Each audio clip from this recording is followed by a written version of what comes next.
അപ്പോൾ സൈഫ്, നമ്മളിങ്ങനെ ഈ ഇന്ത്യ മൊത്തം കറങ്ങി വന്നിട്ട് ആ പ്രചാരണത്തിൻ്റെ കോലാഹലമൊക്കെ അവസാനിച്ച് ഇതാ ശനിയാഴ്ചയോടുകൂടെ പെട്ടി പൂട്ടി. ഇനി കുറച്ച് ദിവസം മാത്രമേ ഉള്ളൂ.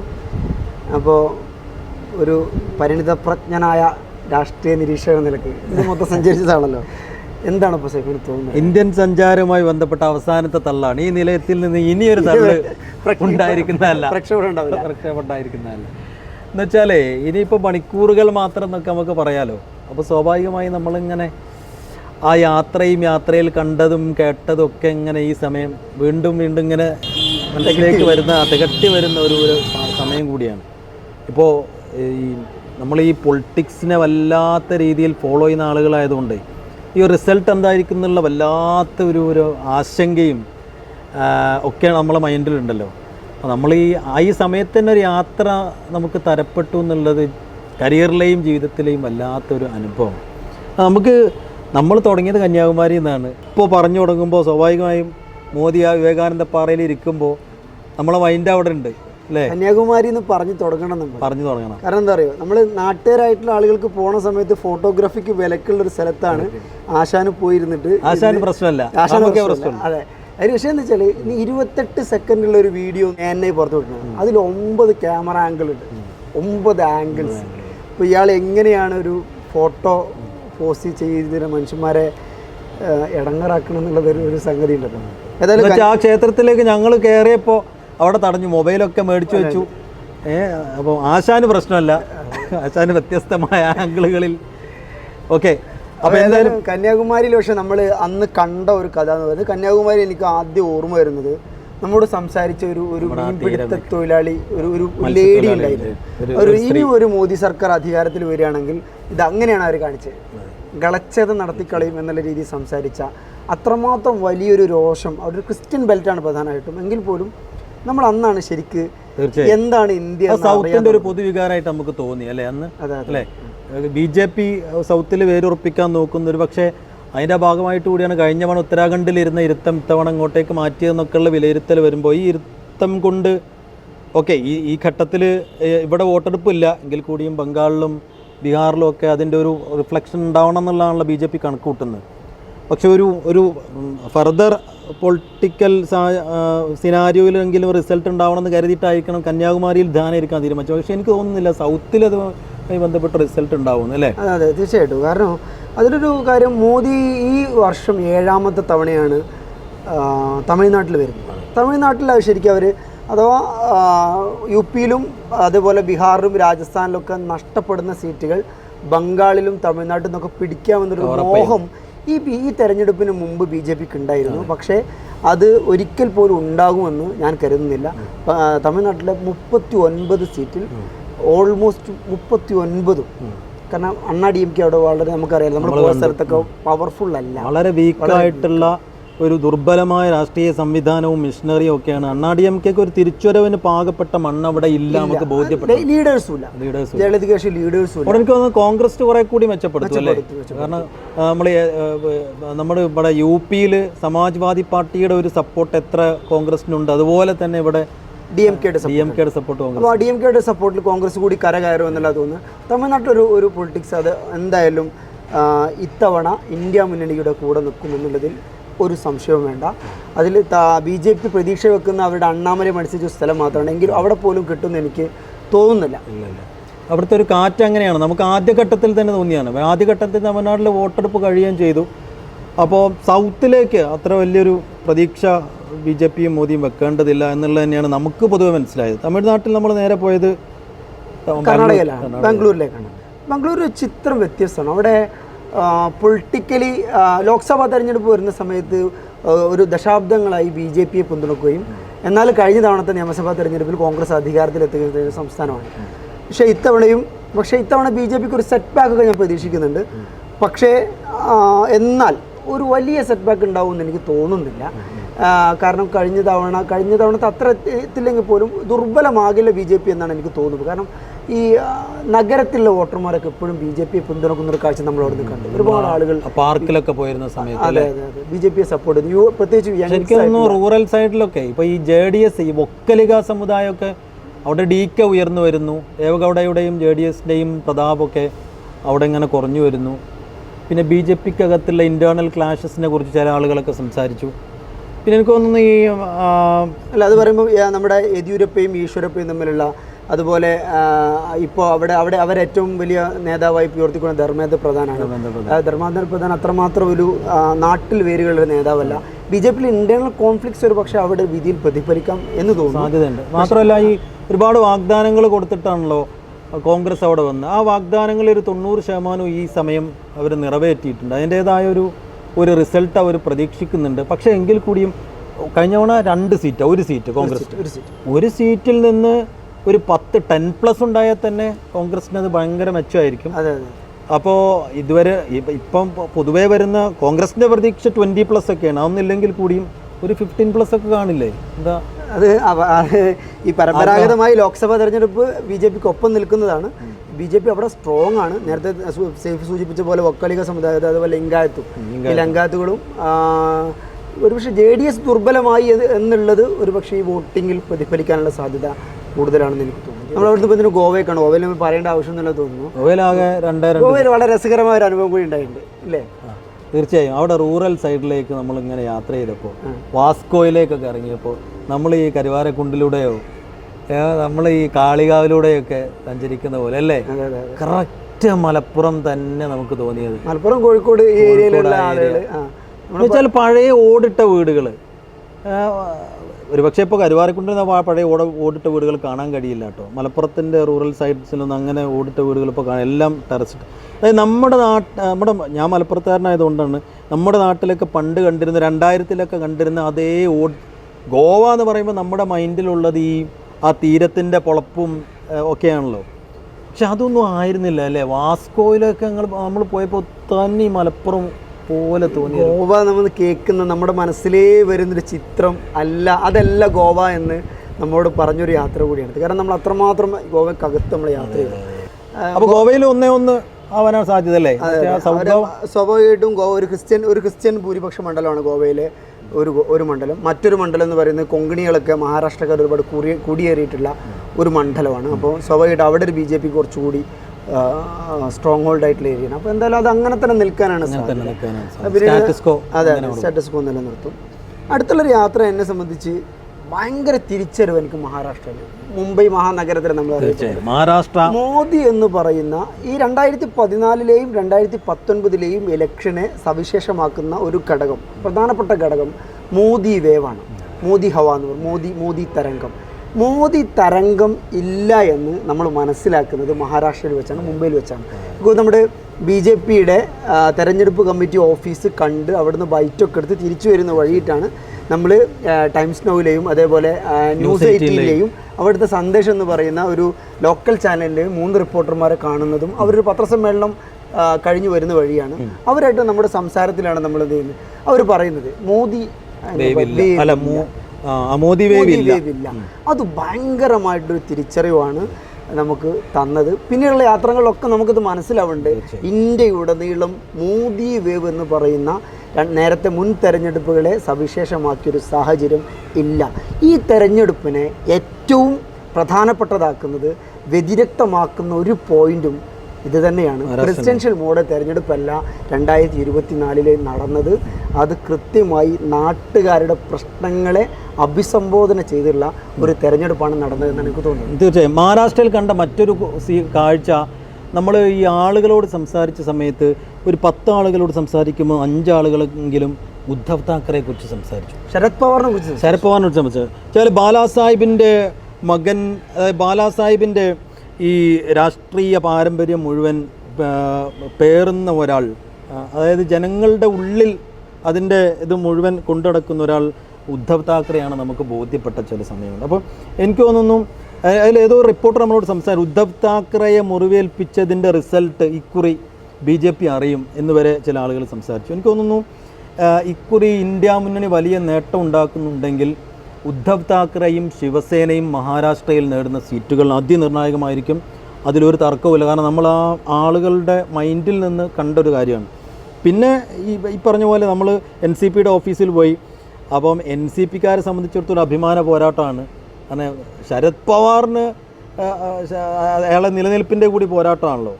ഓക്കെ, അജിത് പവാർ അത് പിളർത്തി പോയെങ്കിൽ കൂടിയും ഞാനുണ്ടാക്കിയ പാർട്ടി അത് എൻ്റെ അണ്ടറിൽ തന്നെ നിൽക്കണമെന്ന് സ്വാഭാവികമായി അദ്ദേഹത്തെ. അപ്പോൾ ഇതൊക്കെ ഗുണം ചെയ്യുന്നത് ഇന്ത്യ മുന്നണിക്കാണ്. അപ്പോൾ എനിക്ക് തോന്നുന്നു ഇന്ത്യ മുന്നണി എന്തെങ്കിലും ഒരു നേട്ടം ഇലക്ഷൻ ഉണ്ടാക്കുന്നുണ്ടെങ്കിൽ മഹാരാഷ്ട്രയിൽ നിന്നുള്ള റിസൾട്ട് അതിപ്രധാനമായിരിക്കും എന്നുള്ള കാര്യത്തിൽ തർക്കമില്ല. ഞങ്ങൾക്കത് ബോധ്യപ്പെട്ട കുറച്ച് സമയം ഉണ്ടായിരുന്നുള്ളൂ. ഒരു ഒറ്റ പകൽ നമ്മൾ മുംബൈയിൽ മഹാരാഷ്ട്രയിൽ നമ്മൾ അഹമ്മദാബാദ് പോയി.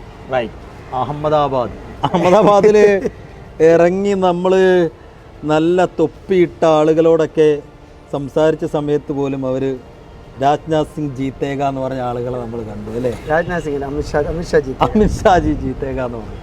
എന്ന് വെച്ച് കഴിഞ്ഞാൽ അതൊക്കെ നമ്മളെ ഞെട്ടിക്കുന്ന എക്സ്പീരിയൻസ് തന്നെ. കാരണം നമ്മൾ വിചാരിക്കാത്ത. അപ്പോൾ പിന്നെ ഈ ആളുകളെ എത്ര കണ്ട് എന്ന് വെച്ചാൽ ഗുജറാത്തിൽ നിന്നാണ് നമ്മൾ തുടങ്ങുന്നത്. ഈ മറ്റേ സംഘ് പരിവാർ രാഷ്ട്രീയം ഉണ്ടാക്കിയെടുത്ത, വിത്തിട്ട് വളർത്തി വലുതാക്കിയെടുത്ത ഒരു വർഗീയ രാഷ്ട്രീയത്തിൻ്റെ വേരുകൾ എത്രമേൽ താഴേക്ക് വളർന്നിട്ടുണ്ടെന്ന് നമ്മൾ അവിടെ എത്തുമ്പോഴാണ് മനസ്സിലാക്കുന്നത് അല്ലേ. ഗുജറാത്തിൽ ഇത്തവണയും ഒരു ക്ലീൻ സ്വീപ്പായിരിക്കും ബി ജെ പിക്ക്. അവിടെ ഇപ്പോൾ എനിക്കൊന്ന് രാജ്കോട്ടിൽ മാത്രമാണ് അവരൊരു പ്രശ്നം നേരിടുന്നത്. പക്ഷേ ഗുജറാത്തിൻ്റെ ഒരു സവിശേഷത എന്ന് പക്ഷേ അവിടെ ഒരു ആന്റി ഇൻകുംബൻസി ആ സ്റ്റേറ്റിലുണ്ട്. 2017 നിയമസഭാ ഇലക്ഷനിൽ രാഹുൽ ഗാന്ധിയുടെ നേതൃത്വത്തിൽ കോൺഗ്രസ് നല്ല ഫൈറ്റ് കൊടുക്കുകയും എനിക്ക് തോന്നുന്നു 77 സീറ്റിൽ അവിടെ കോൺഗ്രസ് ജയിക്കുകയും ചെയ്തതാണ്. പക്ഷേ എന്തുകൊണ്ടോ ഇത്തവണ ബീഹാർ കഴിഞ്ഞാൽ ഏറ്റവും ലോവസ്റ്റ് ടേൺ ഔട്ട് നടന്നിട്ടുള്ളത് ഗുജറാത്തിലാണ്. കാരണം എന്താ പറയുക, ഇത് ബി ജെ പി ജയിക്കുള്ളൂ. അപ്പോൾ അതുകൊണ്ട് ആളുകൾ ആരും അങ്ങനെ വോട്ട് ചെയ്യാൻ പോകാനുള്ള ഒരു താല്പര്യം പ്രകടിപ്പിക്കാറില്ല. മാത്രമല്ല ദുർബലമായ പ്രതിപക്ഷത്തിന്റെ കാര്യത്തിൽ അവരുടെ മുഖത്തൊക്കെ ഒരു നിരാശയുണ്ടായിരുന്നു. അവിടെ നമുക്ക് കിട്ടിയ വേറെ അനുഭവം കൂടിയില്ല. എന്തുകൊണ്ടാണ് കോൺഗ്രസ് അവിടെ ഇല്ലാത്തത് എന്നുള്ളൊരു അനുഭവം നമുക്ക് കിട്ടിയത്. എന്താണ്, കോൺഗ്രസ് ഒരു പ്രാദേശികമായിട്ട് നല്ലൊരു നേതാവ് ഉയർന്നു വരികയാണെങ്കിൽ അവരെ ക്യാഷ് കൊടുത്ത് പർച്ചേസ് ചെയ്യുന്നു, അല്ലെങ്കിൽ മറ്റേതെങ്കിലും വിധേന 1-2 ദിവസത്തിനുള്ളിൽ അയാളെ മറുകണ്ഠം ചാടുന്ന ഒരവസ്ഥ. അപ്പോൾ ഒരു നല്ല നേതാവിനെ ഉയർന്നു വരാൻ കോൺഗ്രസിനകത്തോ മറ്റേതെങ്കിലും പ്രതിപക്ഷ പാർട്ടികൾക്കകത്തോ സമ്മതിക്കാത്ത ഒരു ഘട്ടം ഗുജറാത്തിലുണ്ട്. അതുകൊണ്ട് അവിടെ നല്ല anti B J P wave ഉണ്ട്, അവിടെ ആൻറ്റി ഇൻകുംബൻസി ഉണ്ട്. പക്ഷെ അത് മുതലാക്കാൻ പറ്റിയ ഒരു മിഷനറിയോ ഒരു സംവിധാനമോ പ്രതിപക്ഷ ചേരിയിലില്ല. അതിൽ ഈ ഗുജറാത്തിനെ കുറിച്ച് പറയുമ്പോഴേ ഒരു കാര്യം കൂടി നമ്മൾ ശ്രദ്ധിക്കേണ്ട കാര്യമാണ്. ഗുജറാത്തി അഷ്മിത എന്ന് പറയുന്ന ഒരു കാര്യത്തെക്കുറിച്ച് കുറേ ആളുകൾ നമ്മൾ സംസാരിച്ചിട്ടുണ്ട്.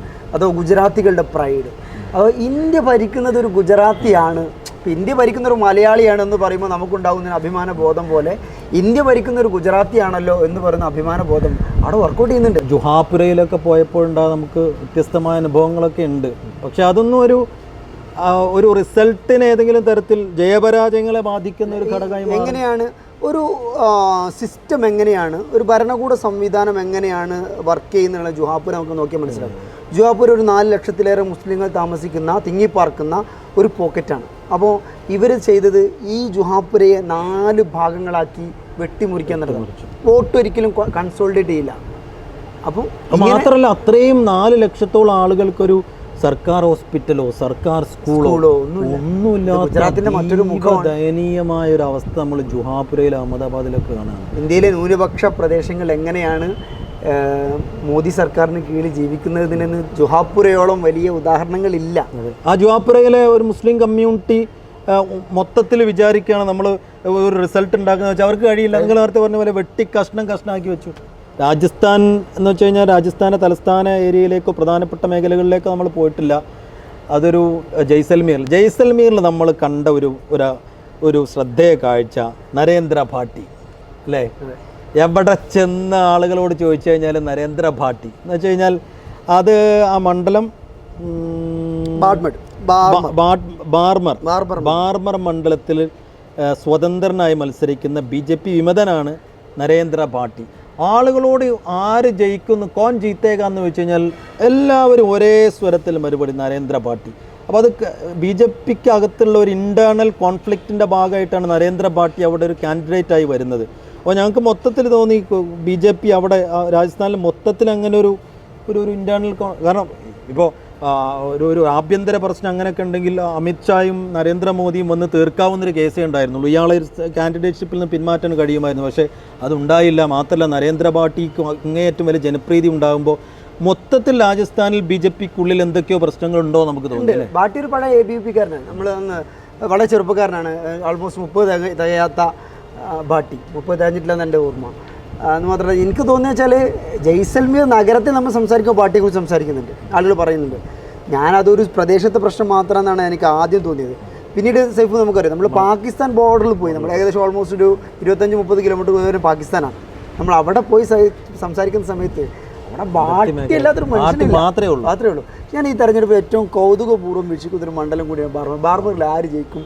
കോൺഗ്രസിനെയും BJP യും ഈ 2 ദേശീയ കക്ഷികളെ തോൽപ്പിച്ച് രവീന്ദ്ര ഭാട്ടി അവിടെ ജയിക്കും എന്നുള്ളൊരു കൗതുകകരമായിട്ട് എനിക്ക് നോക്കേണ്ട കൗതുകകരമായ കാഴ്ചയാണ്. ജയ്സൽമീറിലെ ഏറ്റവും പ്രധാനപ്പെട്ട കാഴ്ച അതായിരുന്നു. പിന്നെ നമ്മൾ ഒരുപാട് ആളുകളോട് ഒരുപക്ഷെ ഈ ജീവിതത്തിൻ്റെ ദയനീയ മുഖങ്ങളൊക്കെ നമ്മൾ കണ്ടത് ആ മരുഭൂമിയിൽ ജീവിക്കുന്ന ആളുകളുടെയും നമ്മുടെ ബാവുൽ ഗായകരുടെ വീടുകളിലൊക്കെ പോയി കഴിഞ്ഞപ്പോൾ അതിദയനീയ ചിത്രങ്ങൾ, ചാണകവറളിയും മണ്ണുകൊണ്ട് ഉണ്ടാക്കിയ കുടിലും വീടും കർഷകരും പാടവും. നമ്മൾ എന്താണ് ഉത്തരേന്ത്യയുടെ ദയനീയ ചിത്രങ്ങൾ എന്ന് നമ്മുടെ ഈ പളപളപ്പിനെ കുറിച്ചിട്ടുള്ള ദരിദ്രന്മാരായ മനുഷ്യർ. പിന്നെ അന്ന് തന്നെ നല്ല ചൂടാ രാജസ്ഥാനിൽ. ഇപ്പോൾ 50ന്റെ മുകളിലൊക്കെ കടന്നു എന്ന് പറയുന്ന ആളുകൾ സൂര്യാഘാതമേറ്റ് മരിക്കുന്ന സാഹചര്യം. അന്നും നല്ല ചൂടുണ്ട് അവിടെ. അപ്പോൾ അതാണ് രാജസ്ഥാനിൽ പൊതുവെ ഇന്ത്യ മുന്നണി കഴിഞ്ഞ തവണത്തെ അപേക്ഷിച്ച് രാജസ്ഥാനിൽ കുറെ കൂടി ഭേദപ്പെട്ട പ്രകടനം കാഴ്ചവെച്ചു. ദില്ലിയിൽ അന്ന് അരവിന്ദ് കെജ്രിവാൾ ജയിലുള്ള സമയത്താണ് നമ്മൾ ദില്ലിയിലെത്തുന്നത്. നമുക്ക് സൈഫുണ്ട്, നമ്മൾ ജമാ മസ്ജിദിന് മുമ്പിൽ വെച്ചിട്ട് ഒരുപാട് ആളുകളോട് നമ്മൾ അരവിന്ദ് കെജ്രിവാൾ എങ്ങനെയാണ് എഫക്റ്റ് ഉണ്ടാക്കുക, അയാളെ ജയിലിൽ അടച്ചത് ശരിയാണോ എന്ന് ചോദിച്ചൊരു സമയത്ത് അതിൽ എനിക്ക് തോന്നുന്നു 1-2 പേര് മാത്രമാണ് ആ ജയിലിൽ അടച്ചതിനെ അനുകൂലിച്ച് സംസാരിച്ചത്. ബാക്കിയുള്ള എല്ലാ ആളുകളും അത് തെരഞ്ഞെടുപ്പിലൊരു ടോപ്പിക്കാണ്, ഒരു വിഷയമാണ് എന്ന് അവർ പറഞ്ഞു. അതുമാത്രമല്ല, ഈ തെരഞ്ഞെടുപ്പ് പ്രചാരണത്തിൻ്റെ മൂർധന്യത്തിൽ അരവിന്ദ് കെജ്രിവാൾ ജയിൽ മോചിതനാകുകയും ചെയ്തു. സ്വാഭാവികമായിട്ടും ഡൽഹിയിൽ 7 ലോക്സഭാ മണ്ഡലങ്ങളിൽ അതിൻ്റെ ഒരു അനുരണനം ഉണ്ടാകുമെന്നാണ് തീർച്ചയായും. ഒരു വർഷം ഒരു ക്ലീൻ സ്വീപ്പിലേക്ക് പോയാൽ പോലും അത്ഭുതപ്പെടാനൊന്നും ഞാൻ ആലോചിക്കുന്നില്ലെങ്കിൽ പോലും BJP കഴിഞ്ഞ തവണ 7 BJP ജയിച്ച സ്ഥലമാണ്. പക്ഷേ ഇത്തവണ BJPക്ക് ഒരു വലിയ കോൺഗ്രസിന് പക്ഷേ അതിദുർബലമായ സംഘടനാ സംവിധാനമാണ് ഡൽഹിയിൽ ഇപ്പോഴും ഉള്ളത്. മാത്രമല്ല, മുൻ MP കൂടിയായ ഒരു നേതാവ് BJPയിലേക്ക് പോവുകയും ചെയ്തു. കോൺഗ്രസിന്റെ മുൻ PCC അധ്യക്ഷൻ പോയി. അപ്പോൾ കോൺഗ്രസിന് അവിടെ ഒരു തിരിച്ചുവരവും സാധ്യമല്ലാത്ത രീതിയിൽ അമ്പേ തകർന്നു പോയ സംവിധാനമുണ്ട്. പക്ഷേ AP അവിടെ സ്വാഭാവികമായി ലേറ്റസ്റ്റ് ഇഷ്യൂവും കെജ്രിവാളിൻ്റെ തിരിച്ചുവരവും ആപ്പിന് വലിയ നേട്ടമുണ്ടാക്കാൻ പരുവപ്പെട്ടൊരു മണ്ണ് അവിടെ ഉണ്ടെന്ന് ബോധ്യപ്പെട്ടൊരു സാഹചര്യം കൂടിയാണ്. അപ്പോൾ എന്തായാലും നിങ്ങൾ നേരത്തെ പറഞ്ഞ പോലെ ക്ലീൻ സ്വീപ്പിലേക്ക് APക്ക് പോകാൻ കഴിഞ്ഞില്ലെങ്കിൽ കൂടിയും ഒരു 5 സീറ്റൊക്കെ ആം ആദ്മി പാർട്ടിക്ക് കിട്ടാവുന്ന ഒരു അവസ്ഥ അവിടെ ഉണ്ട്. കോൺഗ്രസിനും കൂടി കിട്ടാവുന്ന ഈ തെരഞ്ഞെടുപ്പിൽ ഒരു കൗതുകരമായ സംഗതി കൂടിയുണ്ട്. ആദ്യമായിട്ട് രാഹുൽ ഗാന്ധിയും സോണിയാഗാന്ധിയും ഒക്കെ AP സ്ഥാനാർത്ഥി കോൺഗ്രസ് സ്ഥാനാർത്ഥിക്കല്ലാതെ വോട്ട് ചെയ്യേണ്ടി വന്നൊരു സാഹചര്യം കൂടിയുണ്ട്. അത് ഇന്ത്യയുടെ ഒരു മുന്നണി രാഷ്ട്രീയത്തിൻ്റെ ഒരു സംവിധാനം കൂടിയായിട്ടാണ് എനിക്ക് തോന്നിയിട്ടുള്ളത്. ഡൽഹി നമ്മൾ പിന്നെ ലുധിയാന പഞ്ചാബിലേക്ക് പോകാം. അപ്പോൾ ലുധിയാന ഏറെക്കുറെ പഞ്ചാബിൻ്റെ ഒരു മൊത്തം ചിത്രം നമുക്ക് കുറഞ്ഞ സമയത്ത് അവിടെ നിന്ന് കിട്ടിയെന്നുള്ളതാണ് ഞങ്ങൾ മനസ്സിലാക്കുന്നത്. വെച്ചാൽ അവിടുത്തെ ആളുകൾ സംസാരിക്കുന്നത് അത്രയും സംഘീവിരുദ്ധ രാഷ്ട്രീയം അല്ലേ, BJP വിരുദ്ധത എന്ന് വെച്ചാൽ BJPക്ക് എന്തുകൊണ്ട് പഞ്ചാബിൽ വേരൂന്നാൻ കാലൂന്നാൻ കഴിയുന്നില്ല എന്നത് ആ ലുധിയാനയിൽ കുറച്ച് ആളുകളോട് സംസാരിച്ചപ്പോൾ തന്നെ അവർക്ക് അങ്ങനെ ഒരു വർഗീയ രാഷ്ട്രീയത്തിനെതിരെ ഉറച്ച നിലപാടെടുക്കുന്ന മനുഷ്യന്മാർ. ആ ലാസ്റ്റ് വന്ന സിംഗൊക്കെ നമ്മളെ കെട്ടിപ്പിടിച്ച് പറഞ്ഞതൊക്കെ നമുക്ക് ഓർമ്മയില്ല. അപ്പോൾ എനിക്ക് തോന്നുന്നു പഞ്ചാബ്, പക്ഷേ നമ്മൾ ഈ ആം ആദ്മി പാർട്ടി അവിടെ അധികാരത്തിൽ വന്നെങ്കിൽ കൂടിയും അവർക്ക് അവരുടെ ഭരണത്തിൽ അവരത്ര ഒരു പരിചയക്കുറവ്.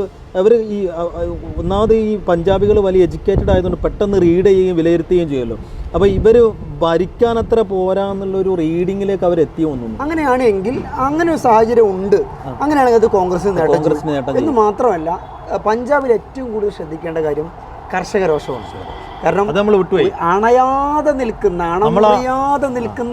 ഗോതമ്പാടത്ത് പോയി സുഖ്വീന്ദർ സിംഗിനെ നമ്മൾ അയാളുടെ പേരതായിരുന്നു, സുഖ്വീന്ദർ സിംഗ് എന്നായിരുന്നു. അയാളൊരു പഞ്ചായത്ത് പ്രസിഡന്റ് കൂടെ ആയിരുന്നു. അയാൾ സംസാരിച്ചു. കർഷക രോഷം എന്ന് പറയുന്നത് ഇന്നും ഇന്ത്യയിൽ തിളക്കുകയാണ് എന്ന് പഞ്ചാബിലെ ഗോതമ്പ് പാടങ്ങൾ നമ്മോട് പറഞ്ഞ ഒരു രംഗമുണ്ട്. അത്രക്ക് എന്തുവരെ എന്ന് പറയാം, നമ്മൾ ലുധിയാനയിൽ നിന്ന് ജമ്മുവിലേക്ക് പോകേണ്ട വണ്ടി മിസ്സായത് അംബാലയിൽ കർഷകർ സമരം ഇരിക്കുന്നതുകൊണ്ടാണ്. അവിടെ റെയിൽ റോക്കോ സമരം ഉണ്ടായിരുന്നു. അത്രമാത്രം പവർഫുള്ളാണ് അതിപ്പോഴും. പിന്നെ മോദി വന്നപ്പോൾ പോലും നമ്മൾ കണ്ടില്ല, പ്രധാനമന്ത്രി സംസാരിക്കുന്നതിൻ്റെ തൊട്ട് പുറത്ത് വരെ അവരുടെ സമരം നടക്കുന്നു. അപ്പം 2 കാര്യങ്ങൾ പഞ്ചാബിൽ ശ്രദ്ധിക്കണം. ഒന്ന്, അണയാതെ നിൽക്കുന്ന കത്തിപ്പടരുന്ന കർഷക രോഷം. രണ്ടാമത്തേത്, അപ്രതീക്ഷിതമായ അധികാരത്തിൽ വന്ന AAP അവരുടെ ഭരണത്തിലെ ഒരു പോരായ്മ, പരിചയക്കുറവ്, അതൊക്കെ ആളുകൾ റീഡ് ചെയ്തിട്ടുണ്ട്. മൊത്തത്തിൽ കോൺഗ്രസിന് അത് ഒരു ഗുണം ചെയ്യുന്ന ഒരു മട്ട അവിടെ പാർട്ടി കോൺഗ്രസ് ആണ് ബേസിക്കലി അവിടെ. അതുപോലെ അവിടുത്തെ പ്രാദേശിക കക്ഷികളൊന്നും അത്രമാത്രം അകാലിദൾ തിരിച്ചായതിന്റെ ഒരു പ്രശ്നം കൂടി BJP ഉണ്ട്. അതെ, അകാലിദൾ ദുർബലമായി എന്ന് പറയുന്നത് നമ്മൾ ഈ കർണാടകയിൽ JDS-നെ കുറിച്ച് പറയുന്നത് പോലെയാണ് പഞ്ചാബിൽ അകാലിദളിനെ കുറിച്ച് പറയുന്നത്. അകാലിദൾ ദുർബലമാണ്. ഒരു മുദ്ദസ്സിർ എന്ന് പറഞ്ഞൊരു ടാക്സി ഡ്രൈവർ എന്ന് വെച്ച് കഴിഞ്ഞാൽ നമ്മളൊരു ടാക്സി വിളിക്കുകയായിരുന്നു ശ്രീനഗറിലേക്ക്. അയാളന്ന് ഞങ്ങളെയും കൊണ്ടുപോയത് ആ ഒരു യാത്ര ജീവിതത്തിൽ ഒരിക്കലും മറക്കില്ല. എന്ന് വെച്ച് കഴിഞ്ഞാൽ ആ ശ്രീനഗറിലേക്കുള്ള മലമടക്കുകളിലൂടെയുള്ള റോഡുകളിൽ നിറയെ പ്രശ്നങ്ങൾ, തലേ ദിവസം മഴ പെയ്തതിൻ്റെ പ്രശ്നങ്ങളുണ്ട്, വണ്ടി ബ്ലോക്ക് ആയതിൻ്റെ പ്രശ്നങ്ങളുണ്ട്.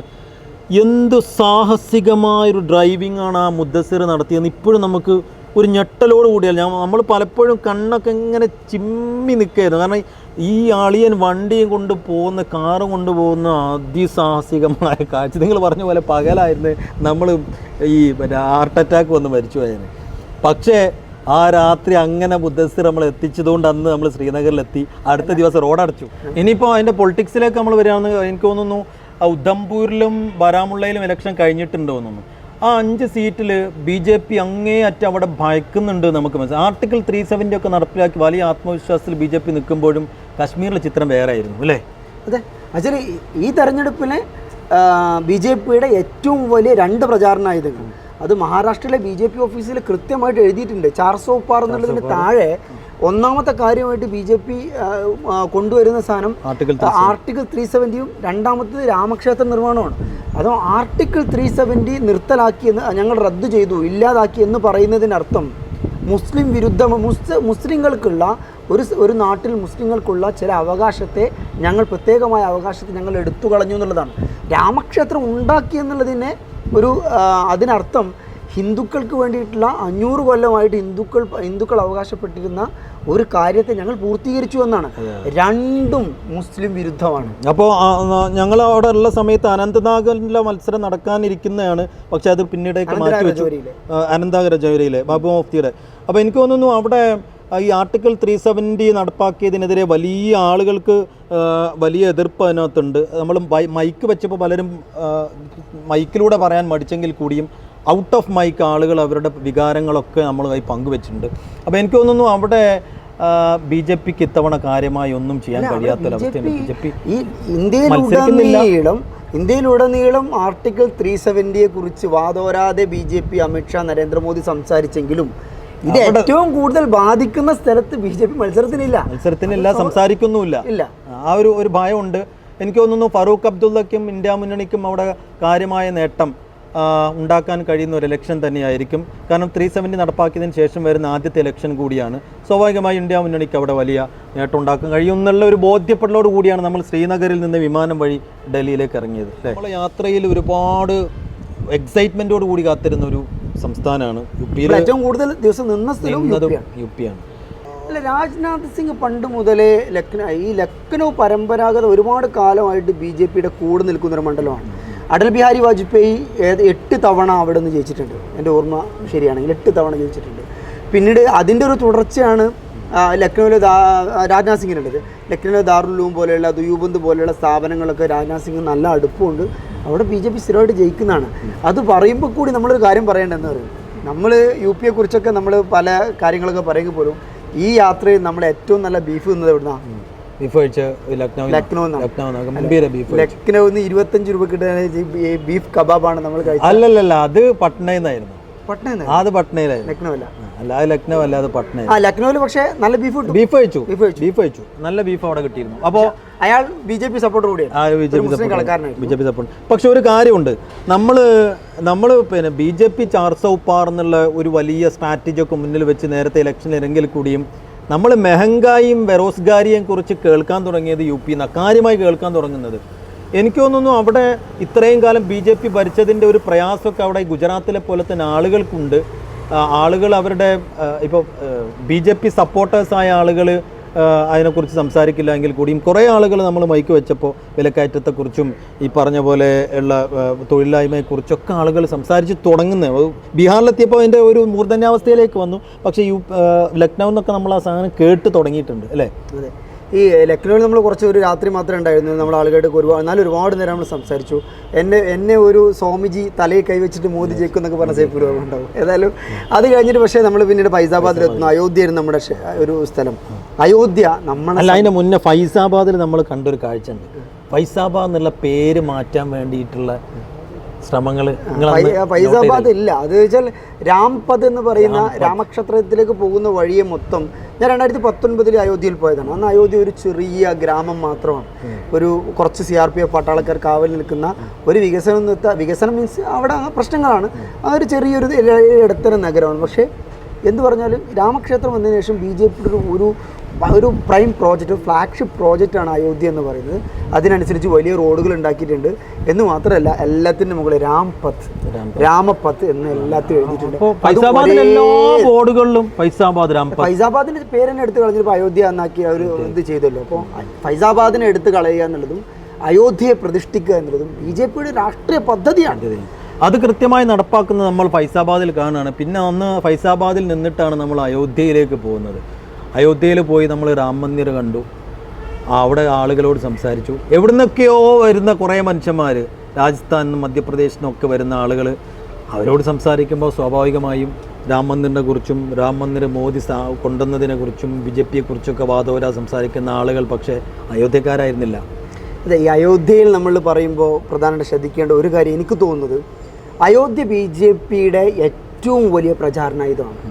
ഈ തെരഞ്ഞെടുപ്പിൽ BJP ഉപയോഗിക്കാൻ വെച്ചിരുന്ന അസ്ത്രം എന്ന് തന്നെ പറയാം. പക്ഷേ ഗ്രൗണ്ട് ലെവലിൽ രാമക്ഷേത്രം എന്ന് പറയുന്നത് നമ്മൾ സംസാരിച്ച വളരെ കുറച്ചാളുകൾ മാത്രമാണ് രാമക്ഷേത്രത്തിൽ സംസാരിച്ചത്. ബാക്കിയുള്ള ഒരാൾ പോലും രാമക്ഷേത്രം ഒരു വിഷയമാണ് എന്ന് ആരും പറഞ്ഞില്ല. നമുക്കറിയാം 1980 BJPയുടെ എന്താ പറയുക, ഈ അതിൻ്റെ ഇന്ധനമാണ് ശരിക്കും രാമക്ഷേത്രം. അല്ല, രാമക്ഷേത്രം അത്രമേൽ എഫക്റ്റ് ചെയ്യുമെന്ന് അവർ കണ്ടെത്തിയിരുന്നുവെങ്കിൽ ഈ അവസാന ഘട്ടത്തിലേക്ക് വരുമ്പോൾ ഇത്ര കണ്ട് വർഗീയത മോദിക്ക് പറയാൻ വേണ്ടി വരുമായിരുന്നില്ല. രാമക്ഷേത്രം ഒരു തെരഞ്ഞെടുപ്പ് വിഷയമാണ് സൈഫ് ആയിരുന്നു. കാരണം അതുകൊണ്ടാണല്ലോ നിർമ്മാണം പൂർത്തിയാക്കാതെ നമ്മൾ രാമക്ഷേത്രത്തിനകത്ത് കയറിയാണ്, രാമലല്ല വിഗ്രഹത്തെ കയറി കണ്ടു, നമ്മൾ അവിടെ മുഴുവൻ സഞ്ചരിച്ചു.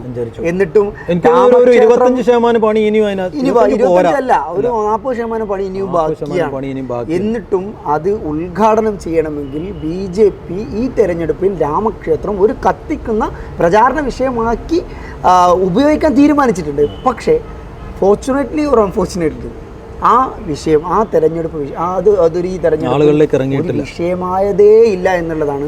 രാമക്ഷേത്രം യുപിയിൽ രാമക്ഷേത്രം ബാധിച്ചിട്ടില്ല. എങ്കിൽ പോലും ബാധിച്ചൊരു സ്ഥലം ഉണ്ട് എങ്കിൽ അത് രാജസ്ഥാനിലാണ് എന്നുള്ളത്. കാരണം നമ്മൾ അവിടെ കണ്ട ഒരുപാട് ആളുകൾ രാജസ്ഥാനികളായിരുന്നു എന്നുള്ളതാണ് യുപിക്കാർ. പിന്നെ നമ്മൾ റായ്ബറേലിയിൽ അല്ല, യുപിയിലെ അയോധ്യയിലെ കഥ പറയുമ്പോൾ ഒരു കഥ കൂടി നമ്മൾ പറയേണ്ടത്, അയോധ്യ എന്ന് പറയുന്ന അയോധ്യയുടെ രാമക്ഷേത്രം, രാം മന്ദിർ അല്ലെങ്കിൽ ബാബരി മസ്ജിദ് നിലനിൽക്കുന്ന സ്ഥലത്ത് വിജയിച്ചൊരു മുസ്ലിം സ്വതന്ത്ര സ്ഥാനാർത്ഥിയെ കാണാൻ സുൽത്താൻ അൻസാരി. അയാളെ കാണാൻ പോയൊരു കഥയുണ്ട്. അയാളെ കാണാൻ പോയി. അയാൾ ഒരു BJPയുടെ ഒരു അത്രയും വലിയൊരു ഏരിയയിൽ വിജയിച്ച ഒരു മുസ്ലിം കാൻഡിഡേറ്റ്. നമുക്കൊരു കൗതുകമായിരുന്നു. 1500 വോട്ടാണ് ടോട്ടൽ ഉള്ളത്. 400 മാക്സിമം മുസ്ലിംസ് ഉള്ളൂ, ബാക്കിയൊക്കെ ഹിന്ദുക്കളാണ്, ഹിന്ദു സമുദായത്തിൽപ്പെട്ട ആളുകളാണ്. അവിടെ നിന്നാണ് ഒരു മുസ്ലിം സ്ഥാനാർത്ഥി, അതും സ്വതന്ത്രനായി വിജയിക്കുന്നത്. BJP സ്ഥാനാർത്ഥി മൂന്നാമത്തെ സ്ഥാനത്തേക്ക് പോയി. പക്ഷേ നമ്മൾ അവരെ വിളിക്കുന്ന ആൾ പറഞ്ഞത് എന്താ, ഞാൻ ഒരു പാർട്ടി മീറ്റിങ്ങിലാണ്, നമ്മൾ നഗരപാലിക മീറ്റിങ്ങിലാവുന്ന നമ്മൾ വിചാരിച്ചത്, ഹിന്ദിക്കാർ പറയുന്ന പോലെ. പക്ഷേ അയാളൊരു BJP മീറ്റിങ്ങിലായിരുന്നു. സൈഫിന് എന്താ കണ്ടപ്പോൾ തോന്നിയത്? അതെ, നമ്മൾ അതായത് അയോധ്യയിൽ രാം മന്ദിർ നിൽക്കുന്ന വാർഡിൻ്റെ മെമ്പർ ഒരു മുസ്ലിം കാൻഡിഡേറ്റ് ആണ്, അയാളൊരു സ്വതന്ത്രനായിരുന്നു എന്നൊക്കെ കേൾക്കുകയാണ്. അപ്പോൾ സ്വാഭാവികം വലിയ അതിശയം കൗതുകമൊക്കെ ഉണ്ടാവും. അയാളെ തേടി പിടിച്ചു പോവാണ്. അയാളുടെ വീട്ടിൽ പോയപ്പോൾ അയാളുടെ സ്ഥലത്താന്ന് പറഞ്ഞു. അങ്ങനെ ഞങ്ങൾ അവസാനം അയാളെ തേടി ചെന്ന് നോക്കുമ്പോൾ അയാളുള്ളത് ഒരു BJP മീറ്റിങ്ങിലാണ്. അപ്പോഴാണ് തിരിച്ചറിഞ്ഞത് അയാളെ BJP ഒന്നുകിൽ പർച്ചേസ് ചെയ്തെടുത്ത് കാണണം, അയാളിപ്പോൾ ഒരു BJPക്കാരനായി മാറിയിട്ടുണ്ട്. BJPയുടെ തെരഞ്ഞെടുപ്പ് മീറ്റിംഗിൻ്റെ സെൻറ്ററിൽ ഇരിക്കുകയാണ് അല്ലേ? അതെ. അപ്പോൾ എങ്ങനെയാണ് BJP എങ്ങനെയാണ് വർക്കൗട്ട് ചെയ്യുന്നതിലൊരു തെളിവ് കൂടിയായിരുന്നു അത് ബേസിക്കലി. പക്ഷെ അന്ന് അവിടെ നിന്നിരുന്ന അയാളോടൊപ്പം നമുക്ക് ബൈറ്റ് തന്നിരുന്ന ഒരു BJPയുടെ നേതാവിനോട് നിങ്ങൾ ചോദിച്ചു എത്ര സീറ്റ് ഞങ്ങൾക്ക് 50+ ഒക്കെ കിട്ടും. അത് കഴിഞ്ഞ തവണ 67 ഉണ്ടായിരുന്നവർ 50ലേക്ക് ഇറങ്ങിയപ്പോൾ തന്നെ അന്ന് നമ്മൾ വിലയിരുത്തി ഇവന്മാരെന്നെ 50 കൂട്ടുന്നുള്ളൂ. അങ്ങനെ ആകുമ്പോൾ കാര്യമായ തിരിച്ചടി UPയിൽ BJPക്ക് ഉണ്ടാകാൻ പോകുന്നു എന്നുള്ള സാധ്യത നമ്മൾ കണക്കൂട്ടിയാണ്. അതെന്തായാലും എനിക്ക് തോന്നുന്നു BJPക്ക് കഴിഞ്ഞ തവണ 62 സീറ്റാണ് BJPക്ക് ഒറ്റയ്ക്ക് കിട്ടിയത്. BJPക്ക് ആ ഒരു ടാലിയിലേക്ക് ഇത്തവണ BJP എത്താൻ സാധ്യത കാണുന്നില്ല. ഒന്നാമത് അത് ആ കണ്ട കാഴ്ച എന്തുകൊണ്ടാണ് നമ്മൾ അങ്ങനെ ഒരു പ്രവചനം നടത്തുന്നത്, നമുക്ക് ഉത്തരം തരാം റായ്ബറേലിയാണ്. കാരണം എങ്ങനെയാണ് ഇന്ത്യ അലയൻസ് താഴെ തട്ടിൽ വർക്ക് ചെയ്യുന്നത് നമുക്ക് റായ്ബറേലിയിലെ സ്ഥാനാർത്ഥിത്വം നമുക്ക് രാഹുൽ ഗാന്ധിയുടെ സ്ഥാനാർത്ഥിത്വം നമുക്ക് മനസ്സിലാക്കി തന്നു.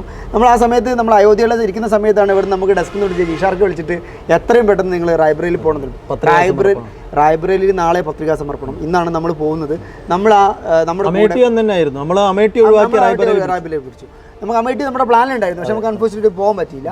അപ്പോൾ നമ്മൾ പോകുന്ന സമയത്ത് നമ്മൾ ടാക്സി ഡ്രൈവറോട് നമ്മൾ ചോദിക്കുന്നുണ്ട്, അത് ആ ടാക്സി ഡ്രൈവർ ഒരു രൂപ ഒരു ചിഹ്നമാണെന്ന് എനിക്ക് തോന്നുന്നു. കാരണം ആ ഒരു പ്രതീകമാണ്. അയാളോട് ചോദിക്കുന്ന സമയത്ത് അയാൾ പറയുന്നത് 2 തവണ ഞാൻ വോട്ട് ചെയ്തത് BJP, പക്ഷേ ഇത്തവണ ഞാൻ SP വോട്ട് ചെയ്തു. കാരണം എന്താണ്? ഒന്നുമില്ല, കുറച്ചായില്ലേ, ഒരുപാടായില്ലേ. പിന്നെ അങ്ങനെ ഒരു വികാരം പൊളിറ്റിക്കലി ആൾക്കുള്ള എതിർപ്പുകളൊക്കെ പറഞ്ഞു. അങ്ങനെ ഒരു വികാരം ഉണ്ടെന്ന് തോന്നുന്നു. കുറച്ചു കാലം കഴിഞ്ഞ ഒരു സർക്കാരായില്ലേ, BJP അടുത്തൊരു മടുത്ത് അവർക്കുണ്ട്. അതെ, മടുത്തു. പിന്നെ റായ്ബറേലിയിൽ അബ്ബാസ് നേരത്തെ സൂചിപ്പിച്ച പോലെ തന്നെ ഈ ഇന്ത്യ അലയൻസ് എത്ര കണ്ട് സ്ട്രോങ് ആണ് നിങ്ങൾക്ക് അതായത് UP എത്രമാത്രം സ്ട്രോങ് ആണെന്ന് ബോധ്യപ്പെട്ടത് എന്ന് വെച്ചാൽ പത്രികാ സമർപ്പണത്തിന് വേണ്ടി റായ്ബറേലിയിൽ കോൺഗ്രസ്സുകാരൊക്കെ രാഹുൽ ഗാന്ധിയെ കാത്തു നിൽക്കുമ്പോൾ അതിലേക്ക് SP കാരുടെ ഒരു വരവുണ്ട്. ഒരു 100 SP കാർഡ് ഇരച്ച് കയറലെന്ന് വെച്ചാൽ രാഹുൽ ഗാന്ധി സിന്ദാബാദ് ഒരേപോലെ ഒരേ ഉച്ചത്തിൽ അവർ അഖിലേഷ് യാദവിനും രാഹുൽ ഗാന്ധിക്കും സിന്ദാബാദ് വിളിച്ചുകൊണ്ടുള്ള വരവ്. അപ്പോൾ അത് കാണുമ്പോൾ തന്നെ റായ്ബറേലിയിൽ രാഹുൽ ഗാന്ധി ഒരു നല്ല വോട്ടിംഗ് പെർസെൻറ്റേജ് ജയിക്കാൻ പോകുന്നു എന്നുള്ളൊരു തോന്നൽ അപ്പം തന്നെ നമുക്കുണ്ട്. അല്ല, നമ്മൾ അന്ന് പറഞ്ഞത് നമുക്ക് കേരളത്തെ സംബന്ധിച്ചിടത്തോളം വടകരയിൽ ലീഗ് എങ്ങനെ അവർക്ക് അതുപോലെയായിരുന്നു റായ്ബറേലിയിൽ ആ SP പ്രവർത്തകരുടെ വരവ് കണ്ടപ്പോൾ നമുക്ക് തോന്നിയത്. നമ്മളന്ന് രാഹുൽ ഗാന്ധിയെ ക്ഷമിച്ചു. രാഹുൽ ഗാന്ധി വളരെ കാറിൽ നിന്ന് ഇറങ്ങിയതേ ഇല്ല, എങ്കിൽ പോലും നമ്മൾ കാത്തുന്നു. രാഹുൽ ഗാന്ധി വിഷ്വൽ നമുക്ക് കിട്ടി എന്ന് മാത്രമല്ല, ശ്രദ്ധിക്കേണ്ട ഒരു കാര്യം, പത്രികാ സമർപ്പണത്തിന് രാഹുൽ ഗാന്ധി കളക്ട്രേറ്റിനകത്തേക്ക് പോയ സമയത്ത് അവിടെ BJP-ക്കാർ കാത്തു നിന്നിരുന്നു എന്ന് മാത്രമല്ല, സൈഫു ആ സമയത്ത് അവിടെ ഇല്ല, ഞാൻ അവിടെ ഉണ്ട്. അപ്പോൾ അവര് ജയ് ശ്രീറാം വിളിച്ചു. ജയ് ശ്രീറാം വിളിച്ചു. അവർക്ക് ഈ അടുത്ത് കുറച്ച് മുമ്പ് പ്രിയങ്ക ഗാന്ധി ഏതൊരു സ്ഥലത്ത് ഇവർ ജയ് ശ്രീറാം വിളിച്ചു.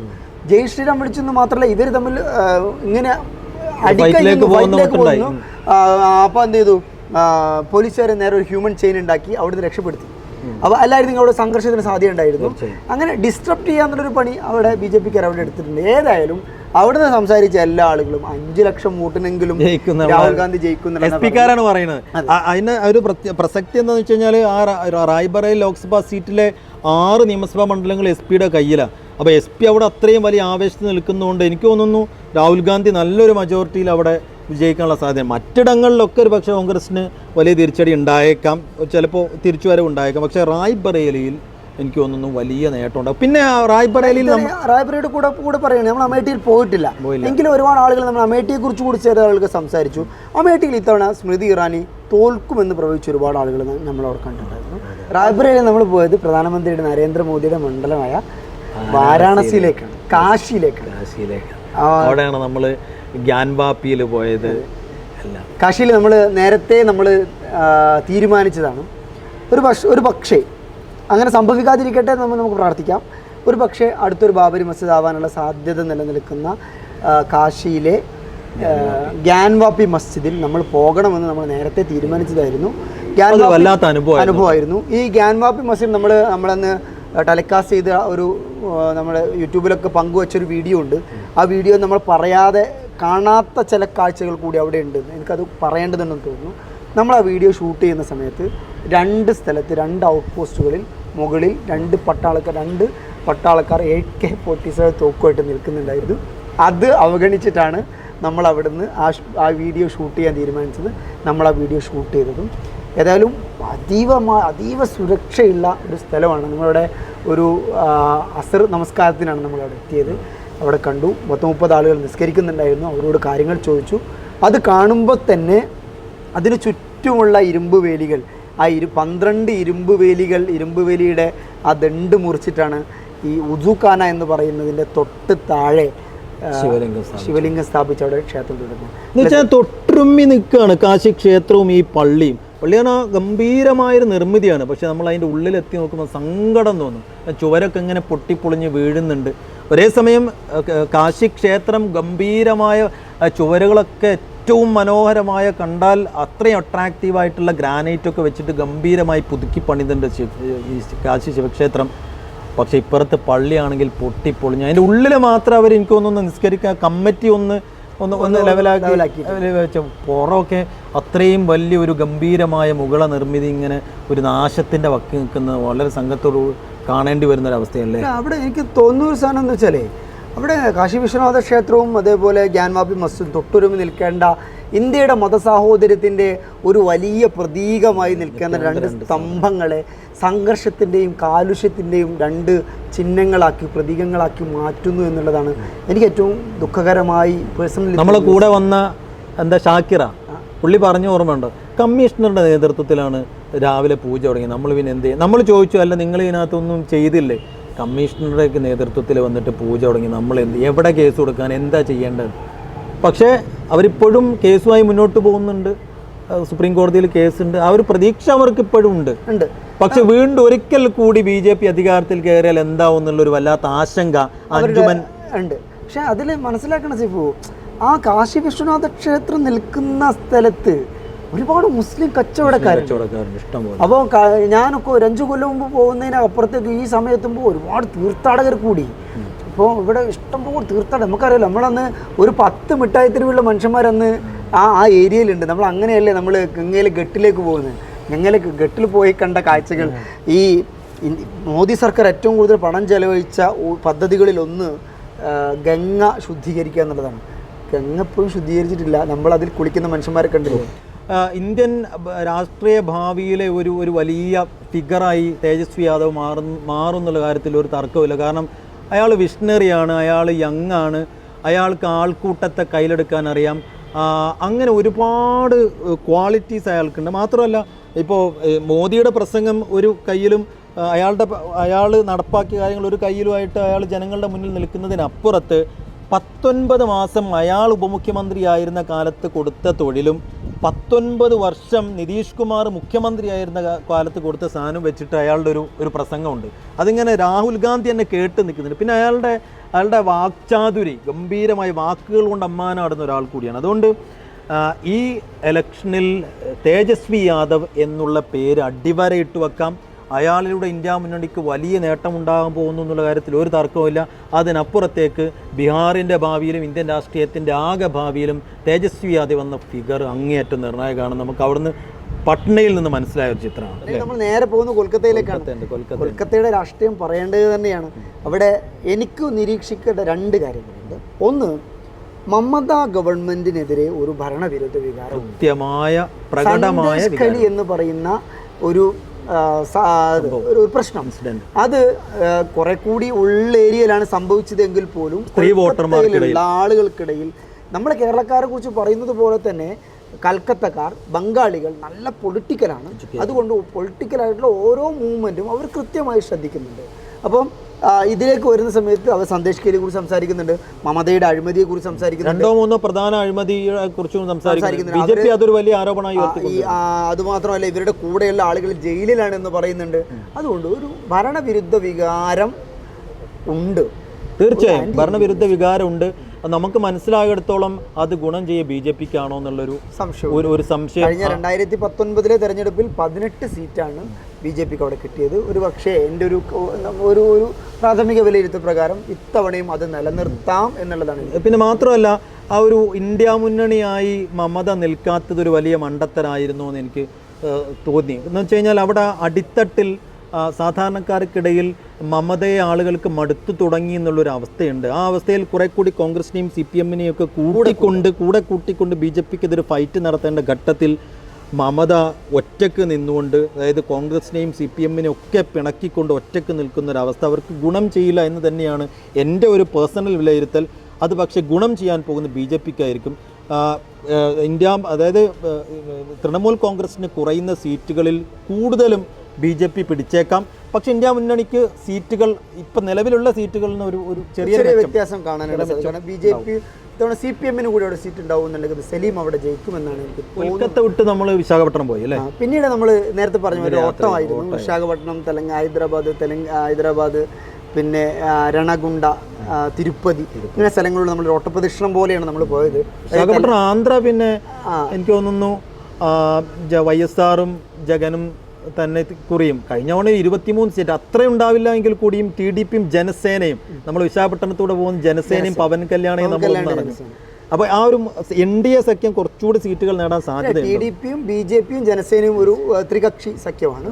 അതിനപ്പുറത്ത് YSR ഉണ്ട്. പക്ഷേ YSRന് പ്രതീക്ഷ അർപ്പിക്കാൻ പറ്റുന്ന സാധനം അദ്ദേഹം ജനങ്ങൾക്കിടയിൽ നടപ്പാക്കിയ ജനക്ഷേമ പദ്ധതികളാണ്. ആ പദ്ധതികൾ വെച്ച് ഗ്രാമീണ മേഖലയിൽ പ്രത്യേകിച്ചും സ്ത്രീകളൊക്കെ ലക്ഷ്യമിട്ട് അദ്ദേഹം കുറേ പദ്ധതികൾ അവതരിപ്പിച്ചിട്ടുണ്ട്. അത് വോട്ടാകുമെന്ന് YSR കരുതുന്നുണ്ട്. അതുകൊണ്ടാണ് YSR ഒറ്റയ്ക്ക് നിൽക്കുന്നത്. പക്ഷേ YSR നേതൃത്വത്തിൽ കോൺഗ്രസ് അവിടെ വലിയൊരു നേട്ടം ഉണ്ടാക്കുമെന്ന് എനിക്കിപ്പോഴും തോന്നുന്നില്ല. കാരണം കുറെ കൂടി കോൺഗ്രസ് അവിടെ ഹോംവർക്ക് ചെയ്യേണ്ടതുണ്ട് ഇനിയും എന്നുള്ളതാണ്. YSR തന്നെയാണ് ഒരു ബലം തെലങ്കാനയിൽ ഉള്ളത്. രാജശേഖർ റെഡ്ഡിയുടെ പാരമ്പര്യം മുഴുവൻ മുന്നോട്ട് കൊണ്ടുപോകാൻ കെൽപ്പുള്ള ഒരാൾ മകൻ തന്നെയാണ്, മകളല്ല എന്നുള്ളൊരു ബോധ്യം അവിടെ ഉണ്ടല്ലേ. അപ്പോൾ അതാണ്. പിന്നെ ഹൈദരാബാദിലെത്തിയപ്പോൾ ഉവൈസി എന്താണെന്ന് നമ്മൾ തിരിച്ചറിഞ്ഞ് ഹൈദരാബാദിലെ ആളുകളോട് ചോദിച്ചാൽ ഉവൈസി സാബ് ആ ലോക്സഭാ മണ്ഡലത്തിൽ 6 നിയമസഭാ മണ്ഡലങ്ങളും അദ്ദേഹം എവിടെ ചോദിച്ചാലും ആളുകൾക്ക് ഉവൈസിക്കെതിരെ അതൃപ്തി പ്രകടിപ്പിച്ച ഒരുപാട് ആളുകൾ നമ്മൾ കണ്ടു. ജയിച്ചു പോകും. നമ്മുടെ ഓട്ടോറിക്ഷക്കാരൻ നമുക്ക് ഒരു ഓട്ടോയിൽ നമ്മൾ പോകുന്ന സമയത്ത് ആൾ പറഞ്ഞു എന്താ ചെയ്യാം, ഉവൈസി ജയിക്കുള്ളൂ, ഉവൈസി സാബേ ജയിക്കുള്ളൂ എന്ത് തന്നെ ആയാലും.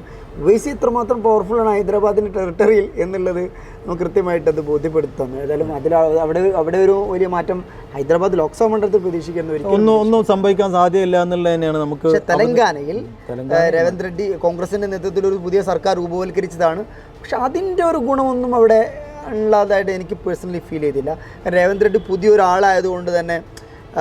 പക്ഷെ BRSന് ഒന്നും ചെയ്യാൻ പറ്റാത്തൊരവസ്ഥയുണ്ട്. BRS പൂർണ്ണമായി അപ്രസക്തമായി പോകുന്നു എന്നൊരു സംശയമുണ്ട്. പിന്നെ കോൺഗ്രസിൻ്റെ നിയമസഭാ തെരഞ്ഞെടുപ്പിലുണ്ടായ ഒരു കാറ്റ്, അതിൻ്റെ ഒരു അനുരണങ്ങൾ ഇക്കുറിയും ഈ ലോക്സഭാ തെരഞ്ഞെടുപ്പിൽ ഉണ്ടാകും. പിന്നെ നമ്മൾ അവിടെ കാലുത്തിയതിൻ്റെ തലേ ദിവസമാണ് രാഹുൽ ഗാന്ധിയും രേവന്ത് റെഡ്ഡി ബസ്സിൽ യാത്ര ചെയ്ത്. സ്ത്രീകൾക്ക് ഫ്രീ യാത്രയാണ്, സൗജന്യ യാത്രയാണ്. അപ്പോൾ അത്തരം കുറേ പദ്ധതികളൊക്കെ കോൺഗ്രസ് അവിടെ നടപ്പാക്കിയിട്ടുണ്ട്. അതൊക്കെ ഗുണം ചെയ്യും. അങ്ങനെ ഒരു 10 സീറ്റോളൊക്കെ കോൺഗ്രസ് നിലവിൽ തെലങ്കാനയിൽ പ്രതീക്ഷിക്കുന്നുണ്ട്. ഒരു പക്ഷേ സാധ്യതയുണ്ട്. കാരണം BRS അവരുടെ സംഘടനാശേഷി ആവട്ടെ, അവർ തീർത്തും ശോഷിച്ച ഒരു ആരോഗ്യാവസ്ഥയിലാണ് അവിടെ BRS ഉള്ളതെന്ന് തോന്നുന്നു. അത് കോൺഗ്രസിന് കുറെ കൂടി മെച്ചമുണ്ടാകും. അതിൽ അവിടുന്ന് ഈ യാത്ര എനിക്ക് തന്ന തിരിച്ചറിവ് എന്ന് പറയുന്നത് ഇന്ത്യയിൽ BJP എന്നല്ല ഒരു പാർട്ടിക്കും ഇന്ത്യയെ തീരെ എഴുതിയെടുക്കാനാവില്ല. ഒരു 10-15 വർഷം കഴിയുമ്പോൾ ആളുകൾ പുതിയതിനെ പരീക്ഷിക്കും. 2, തീവ്ര ഹിന്ദുത്വം എന്ന് പറയുന്ന രാഷ്ട്രീയത്തിന് മാക്സിമം പോയാൽ ഈ 5 വർഷം കൂടിയേ ഉള്ളൂ. അപ്പോൾ അങ്ങനെ ഒരു ഒരുപാട് നാൾ വാഴാൻ കഴിയില്ല. ഇന്ത്യയുടെ അകമേയുള്ള മനസ്സ് ഇപ്പോഴും മതേതരമായി നിലനിൽക്കുന്നു എന്നുള്ള ഒരു പോയിന്റ്. തിരിച്ചു വരാൻ രാജ്യത്തിന് കെൽപ്പുണ്ട് എന്നുള്ളൊരു തിരിച്ചറിവ് നമുക്ക് മൊത്തം യാത്രയിലൂടെ ഉണ്ടായി. അപ്പം ഏറ്റവും വലിയ കാര്യം, ഇനിയിപ്പോൾ ഇന്ത്യ മുന്നണി എങ്ങാനും ഈ തെരഞ്ഞെടുപ്പിൽ നേട്ടമുണ്ടാക്കുകയും BJP അല്ലാത്തൊരു സർക്കാർ അധികാരത്തിൽ വരികയോ ചെയ്താൽ ഈ യാത്ര ആ അർത്ഥത്തിൽ കൂടി സഫലമായി എന്ന് വ്യക്തിപരമായി ഞാൻ പറയും.